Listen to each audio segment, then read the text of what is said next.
इतनी शक्ति जैसे किसानों के लिए किया गया है, अगर गलवान में की गई होती तो भारत माँ के वीर सपूत शहीद नहीं होते। कंगना रनावत जो है किसानों को बदनाम कर रही है। मैं कह रहा हूँ कि किसान से बड़ा कोई भक्त नहीं है।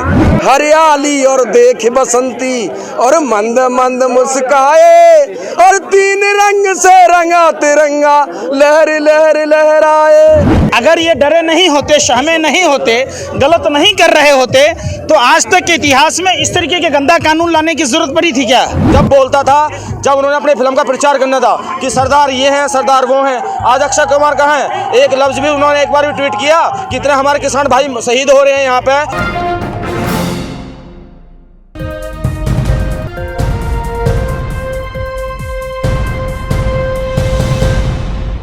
सबसे पहले तो आपको ये देखना होगा ना कि सरकार में बैठे कौन लोग हैं और उनका मुखिया कौन है। एक कंफ्यूज प्रधानमंत्री, एक सरेंडर प्रधानमंत्री। आप देखे होंगे कि अपने जीवन में विफलताएं उनका पीछा नहीं छोड़ती है। वो कंफ्यूज हैं, क्या करना है, क्या करना था, क्या करना रहेगा, ये समझ ही नहीं पाते। जो इन्होंने किसानों के लिए किया है ये लोग दुश्मन देशों के लिए भी नहीं करते। तो जो भारत विश्व वसुधैव कुटुंबकम के नाम से जाना जाता है, विविधताओं में एकता के नाम से भारत जाना जाता है, उस भारत देश के पालनहार अन्नदाता किसान भाइयों के लिए वो कटीले तार लगाए गए, जो कटीले तार खेतों में आप अपने जंगली जानवरों के लिए नहीं लगा सकते। जो पाकिस्तान के बॉर्डर में लगा, आप समझिए उस पर भी प्रतिबंधित है। तो वैसे तार देश का प्रधानमंत्री जहां रहता है, जहां राष्ट्रपति रहते हैं, जहां गृह मंत्री रहते हैं, अगर दिल्ली के बॉर्डरों पर इतनी शक्ति जैसे किसानों के लिए किया गया है, अगर गलवान में की गई होती तो भारत माँ के वीर सपूत शहीद नहीं होते। सुनिए पत्रकार महोदय, आई दवा मत बचाइए। अरुणाचल में जो शहर बसा लिया वो शहर नहीं बसी होती। लद्दाख में जो चाइना ने जमीन कैप्चर कर ली वो नहीं हुआ होता। पुलवामा में कांड नहीं होता। और इनके नेता कितने बेशर्म हैं। देखिए किस तरीके से किसान आंदोलन को जाति का रूप, धर्म का, ये भाजपा आरएसएस के लोग नफरती चिंटू हैं। इनके खून में ही उस सपोले का बीज है जो आज़ाद भारत को आज़ाद नहीं होने देना चाहते थे। ये उसी सांप के बच्चे हैं।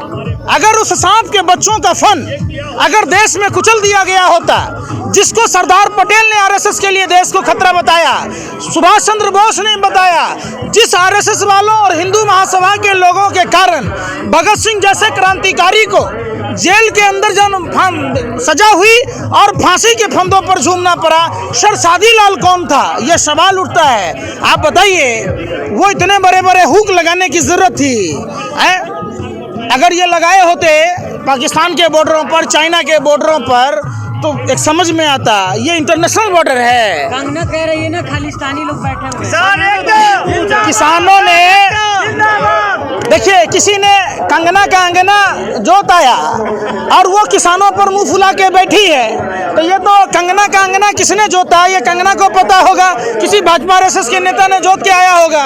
और ये जो गुज्जर साहब बोलते जैसे विधायक भाजपा के नेता, तो मैं उनसे एक शब्द, टूक शब्द में कहना चाहता हूँ कि आप अगर एक बाप के बच्चे हो, अगर इंसान के बच्चे हो, पैदाइश हो, तो चलो अरुणाचल प्रदेश चाइना से जगह खाली कराते हैं। और कुत्ते के बच्चे हो तो किसानों के बीच में ही पैं करते रहना, समझे? ऐसे नेता अगर इंसान के बच्चे होते तो ये अरुणाचल प्रदेश में लाठी डंडा लेके जाते आरएसएस वाले और ये भाजपा वाले जा क्यों नहीं रहे? अक्षय कुमार जो इतना दिन से प्रोटेस्ट हो रहा नहीं बोले हैं, अब बोल रहे हैं हमारा आंतरिक मामला है, बाहरी लोग नहीं बोले। जब विदेश के लोग कह रहे थे तो अक्षय कुमार कह रहा था डंका बज रहा है प्रधानमंत्री का। आज विदेश में फुट गई ढोल, खुल गई पोल, तो आंतरिक मामला हो गया। अक्षय कुमार वही सेलिब्रिटी है जो पराठा गली में दिल्ली में चांदनी चौक में पराठा बेचता था। अब आम कैसे खाते हैं? अरे खाते हैं, तेरे मुंह में ठूस के खाता है। ये सवाल उठता है ना पत्रकार महोदय। हाँ पूछिए, आगे पूछिए क्या। देखिए अभी जो अंतर्राष्ट्रीय मुद्दों पर जो ट्वीट करा है वो सब कह रही है आंतरिक मामला है, ये ट्वीट पहले क्यों नहीं आए? अरे ये लोग देखिए, ये लोग वही भरवे हैं जो किसानों का विरोध करने वाले पूरे गिरोह हैं। ये वही गिरोह के लोग हैं, सावरकर के लोग हैं, देश के पहले आतंकवादी नाथूराम गोडसे की नाजायज औलादे हैं, जो ये तरह तरह के हथकंडे अपनाते हैं, देश के किसानों को बदनाम करते हैं। कहाँ गया वो सब फिल्म सर्विटी के लोग, कहाँ गया? जब यही आंदोलन दूसरी पार्टी की सरकार में हो तो ये भगवान है, अब शैतान नजर आ रहे हैं। इंसान तो इंसान ही रहेगा ना भाई, सरकारें आती रहेगी जाती रहेगी। इन जो सत्ता के दलालों को समझना होगा कि इंसान वही देश रहेगा, वही यहाँ की जनता रहेगी, तो सरकार की गुलामी क्यों कर रहे हैं भैया? इन्हें खेती करने का पता क्या? बताइए, अभी आप बोल रहे हैं कि फौरन से एक ट्वीट किया है जो गायक है वो, मुझे एक बताइए उसके फॉलोवर कितने हैं? हमारे प्रधानमंत्री के फॉलोवर इतने जितने उसके हैं। अभी बोलते हैं अक्षय कुमार ये बोल रहा है, अजय देवगन ये बोल रहा है अक्षय कुमार ने सबसे ज़्यादा सरदार के ऊपर फिल्म करी है। और जब बोलता था, जब उन्होंने अपनी फिल्म का प्रचार करना था कि सरदार ये हैं सरदार वो हैं, आज अक्षय कुमार कहाँ हैं? एक लफ्ज़ भी उन्होंने एक बार भी ट्वीट किया कि इतने हमारे किसान भाई शहीद हो रहे हैं यहाँ पे, एक बार भी अन्न नहीं खाते क्या? वो उन्हें नहीं समझ में आ रहा आज कहाँ है वो? आज सरदार के लिए एक बार भी उन्होंने कुछ बोला है? ये बताइए मेरे को आप। अब मुझे एक बताइए, ये नुकीले तार बांध रहे हैं यहाँ पे, इन्होंने लगा दिए यहाँ पे तार वगैरह सारे, क्या ये तार यहाँ लगाने जरूरी है? मतलब हम अपने खेतों में किसान हैं, हम अपने खेतों के अंदर जो लावारिस पशु होते हैं ना, लसू आवारा पशु के लिए भी नहीं लगाते, क्योंकि ये प्रतिबंध है। इस पर भी बाकायदा अगर आप अपने खेत में लगाते हो तो आप पे केस हो जाएगा। और हाँ, हमारे लिए जो जिसको ये अन्नदाता बोल रहे हैं उसके लिए आप ये कुटिल तार लगा रहे हैं। वो अन्नदाता थोड़ी मान रहे हैं, वो तो आपको खालिस्तानी और अरे पाकिस्तानी बता रहे तो हैं। मैं तो कहता हूँ फिर यहाँ शूट आउट का ऑर्डर दे देना चाहिए। वैसे भी तानाशाही सरकार है ये, इनको अभी तक शूट आउट का ऑर्डर दे देना चाहिए, हमें यहाँ खत्म कर देना, मार देना चाहिए या उठा के हमें जेल भेज देना चाहिए। ये क्यों नहीं कर रही सरकार अभी तक?